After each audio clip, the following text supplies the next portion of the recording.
Amigos queridos, doce enlevo nos envolva nesta hora, para que juntos, como um feixe de varas que se erguem rumo a Jesus, possamos alcançar as sintonias felizes do amor e da verdade.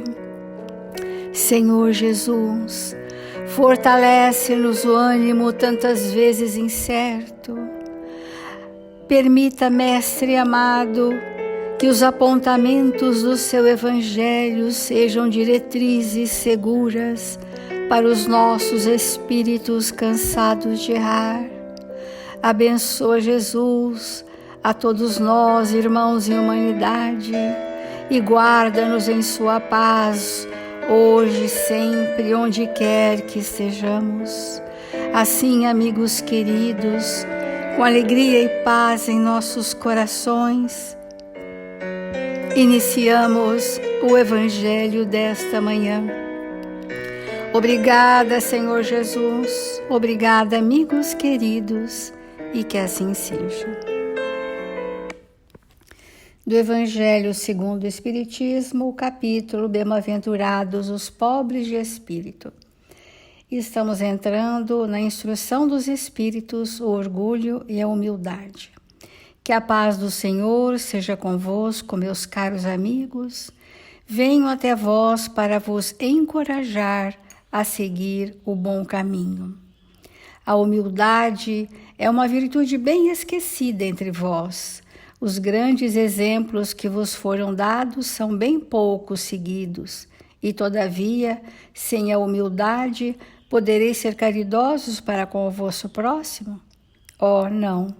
Sem a humildade não podeis ser caridosos para com o vosso próximo.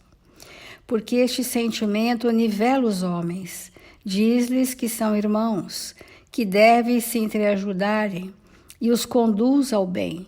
Sem a humildade, vos adornais de virtudes que não tendes, como se trouxesseis um vestuário para esconder as deformidades de vosso corpo. Recordai aquele que vos salva, recordai sua humildade que o fez tão grande e o colocou acima de todos os profetas. Então, amigos queridos, o exemplo máximo da expressão da virtude da humildade é Jesus, nosso modelo e guia a seguirmos. E Jesus, ele simplesmente foi, esteve, está, é o tempo contínuo presente entre todos nós, irmãos em humanidade. E nós sabemos que o orgulho é o antagonismo da humildade, é o terrível adversário da humildade. Se o Cristo prometia o reino dos céus aos mais pobres, foi porque os grandes da terra imaginam que os títulos e as riquezas são recompensas dadas ao seu mérito, e que sua essência é mais pura que a do pobre. Eles creem que eles são devidos e por isso, quando Deus lhes retira, recusam-no de injustiça. Então vamos compreender esse pedaço. O orgulho é o terrível adversário da humildade. Então, para nós fazermos uma proporcionalidade, se nós já sentimos o quanto somos ou não orgulhosos, é o quanto somos ou não virtuosos em relação à humildade. Porque a humanidade da Terra, na cultura em que vivemos, valoriza sobremaneira os títulos, as riquezas, o status, o intelecto das pessoas. Essa é a grande valorização. Mas à época de Jesus, aqueles espíritos simples, que foram os primeiros cristãos, na verdade eram espíritos altamente evoluídos moralmente e cultos em espírito, porque já estavam com as marcas do Cristo, sensibilizados pelo Evangelho de Jesus, compreendendo o que seria realmente a construção do reino de Deus na consciência íntima nossa. Já sentiam, mas traziam a aparência de espíritos desprovidos de recursos da lei dos homens. Então, do que devemos ser pobres e do que devemos ser ricos? Vamos refletir sobre isso, trazendo ainda uma mensagem de Emmanuel que diz: sejamos ricos em Jesus, ou seja, sejamos férteis e fartos de valores morais. Esta é a grande riqueza perene dos nossos espíritos. E diz Emmanuel: quem julga pelas aparências quase sempre esbarra na areia móvel das transformações repentinas, a lhe solaparem o edifício das errôneas conclusões. São os castelos de areia, são as construções fictícias, cheias de ilusões e fantasias que acreditamos ser a realidade, mas a qualquer intempérie da vida, essas edificações ilusórias não têm base de sustentação e se desmoronam. Quantas foram as nossas decepções? Quantas são as nossas desilusões? Porque iludidos que ainda somos, muitas vezes criamos expectativas sobre nós mesmos, que na hora do testemunho sabemos nos faltar valores. Existem criaturas altamente tituladas nas convenções do mundo que trazem consigo uma fonte viva da humildade.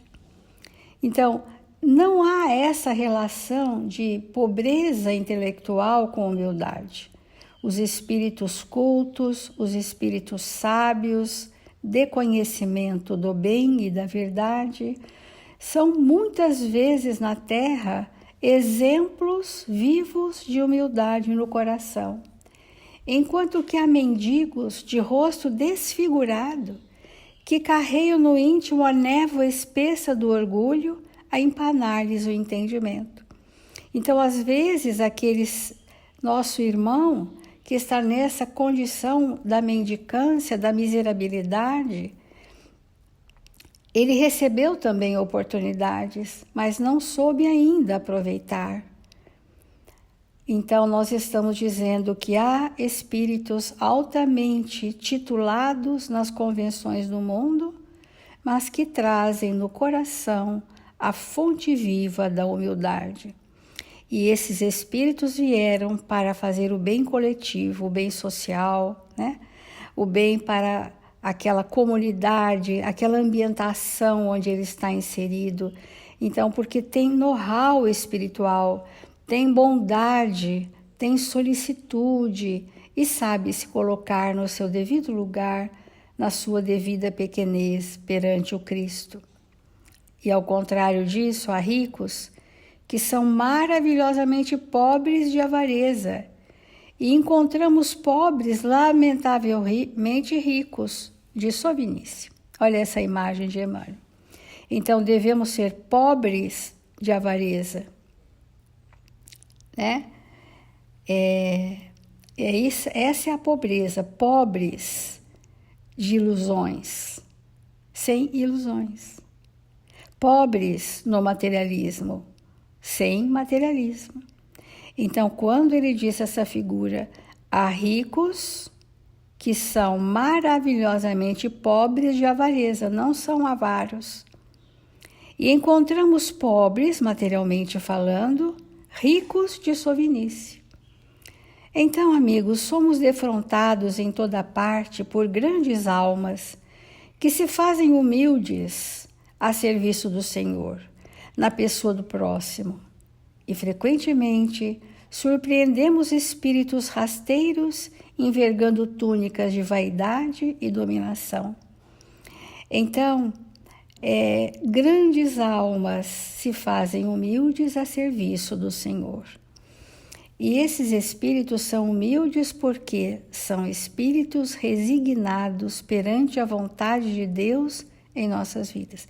Esse é um primeiro dos grandes traços da humildade, é realmente o espírito que aceita a vontade de Deus com resignação, com solicitude, sem esmorecer no caminho. Suas lutas são árduas para que ele possa vencer a si mesmo, E a cada momento em que ele vence a si mesmo, ele se fortalece para novos embates. Esse é o verdadeiro espírito humilde, que está na luta, que está empenhado, que alcança tantos corações e que, porque seu magnetismo de amor e solicitude, de compaixão, é tão expressivo que ele arregimenta muita gente ao seu redor. São os espíritos mais humildes. Então, Jesus, louvando os pobres de espírito, não tecia encômios à ignorância, à incultura, à incipiência ou à nulidade. Jamais Jesus valorizou a incultura, né? Jamais valorizou a nulidade, porque há pessoas que, pretensamente querendo ser humildes, são nulidades na Terra. São espíritos que nem fazem o bem, nem fazem o mal, e que são ainda derivações do estado de ser servido. Então, são nulidades na Terra, mas Jesus, louvando os pobres de espírito, não tecia valor à ignorância, à incultura, à incipiência, à nulidade, e sim exaltava os corações simples, que descobrem na vida, em qualquer ângulo da existência, um tesouro de bênçãos. Essa satisfação que o espírito humilde tem é o espírito satisfeito, agradecido por tudo que a vida lhe oferece. É muito importante essa outra característica da humildade, além de aceitar a vontade de Deus com resignação, é um estado íntimo de satisfação e de alegria de viver, de motivação muito intensa para as tarefas que lhe foram confiadas. Então Jesus exalta, sim, os corações simples, que descobrem na vida, em qualquer ângulo da existência, em qualquer aspecto, um tesouro de bênçãos com o qual é possível o enriquecimento efetivo da alma para as alegrias da elevação. Pobres de espírito na plataforma de Jesus significa tão somente pobres de fatuidade, de pretensos destaques intelectuais, pobres de supostos cabedais da inteligência, pobres naquilo que é efêmero para todos nós. É necessário nos acautelemos contra a interpretação exagerada do texto em suas expressões literais, do texto das Novas Escrituras, né? Do Novo Testamento, para penetrarmos o verdadeiro sentido da lição. O que é mesmo pobre de espíritos, né? São aqueles que são pobres das dificuldades do mundo e ricos em valores morais. A pobreza e a pequenez não existem na obra divina, porque isso é uma contingência reencarnatória de provas e expiações. Constitui apenas posições transitórias, criadas por nós mesmos na jornada evolutiva em que aprenderemos, pouco a pouco, sob o patrocínio da luta e da experiência, que tudo é grande no universo de Deus. Todos os seres, todas as tarefas, todas as coisas são peças preciosas na estruturação da vida. Todos nós, pequeninos que nos reconhecemos ser, temos o nosso encaixe, temos o nosso ajuste, temos o nosso espaço, temos a nossa significação perante aqueles a nós confiados pelos laços da reencarnação. Todos os seres, onde estiveres, faze-te espontâneo para recolher a luz da compreensão. Com a compreensão do ser espiritual que somos, amigos, com a compreensão do que mesmo o planejamento reencarnatório vai nos conduzir, Entendendo da necessidade evolutiva de passarmos o que estamos passando, aos poucos vamos nos curvando diante da grandeza do amor de Deus e vamos cedendo aos imperativos de Jesus no seu Evangelho a conduzir os nossos caminhos para a transformação necessária chamada espiritualização da existência. Porque se a doutrina espírita é o maior antagonista ao materialismo, qual é o caminho? O caminho para sermos simples de coração e humildes é espiritualizar a existência.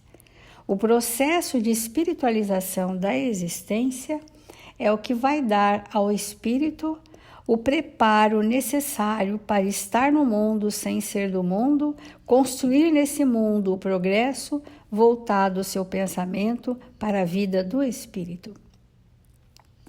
E Emmanuel traz para nós esse chamamento, que diz assim: alijemos os farrapos dourados da ilusão que nos obscurecem a alma. Vamos tirar de nós as fantasias, como se estivéssemos num baile a fantasias. E a reencarnação não é um baile a fantasias. Vamos tirar as máscaras, vamos tirar os dourados que escondem os farrapos humanos que somos, que nos obscurecem a alma, estabelecendo a necessária receptividade no coração. Entenderemos que todos somos infinitamente ricos de oportunidades de trabalhar e servir, de aprender e aperfeiçoar infatigavelmente.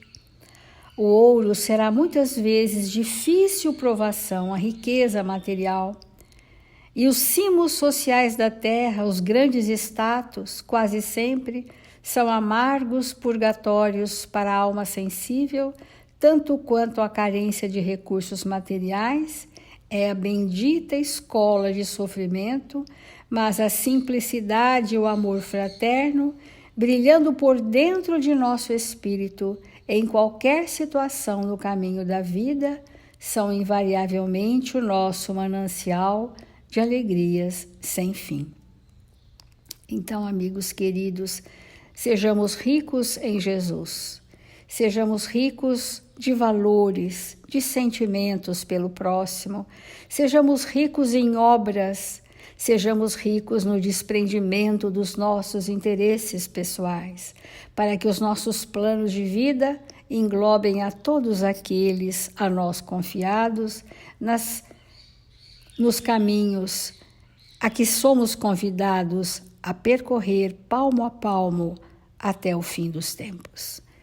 Então, nós vamos fazer a nossa prece pedindo muito a Jesus que possa nos amparar nas nossas dificuldades e sustentar os nossos ideais de aprendermos a servir em seu nome.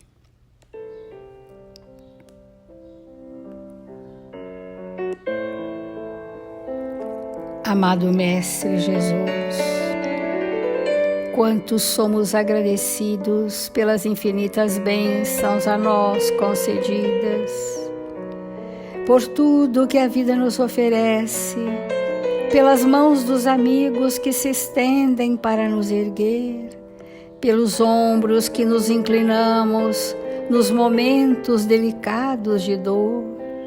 Quantos somos agradecidos, Senhor, pela misericórdia que verte em nosso favor, nos oferecendo novas oportunidades, novos caminhos, novas esperanças de progresso.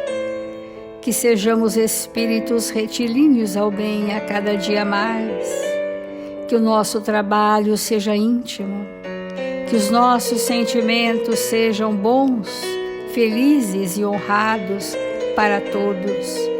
Nesta hora, Senhor, queremos vibrar pelos nossos irmãos em humanidade, por todos aqueles registrados em nossos cadernos de vibrações e por todos os povos em conflitos de guerra, por tantas dores, Senhor, que as caravanas socorristas do seu amor possam estar abençoando a todos, levando o lenitivo da esperança e da paz, porque somos confiantes, Senhor, que tempos de esperança nos aguardam, que tempos de regeneração está por vir no íntimo do nosso ser. Eis que é chegada a hora, Mestre amado, de nos lançarmos dóceis e confiantes à vossa vinha, com coragem e bom ânimo. Obrigada, amigos queridos, obrigada, Senhor Jesus, e que assim seja.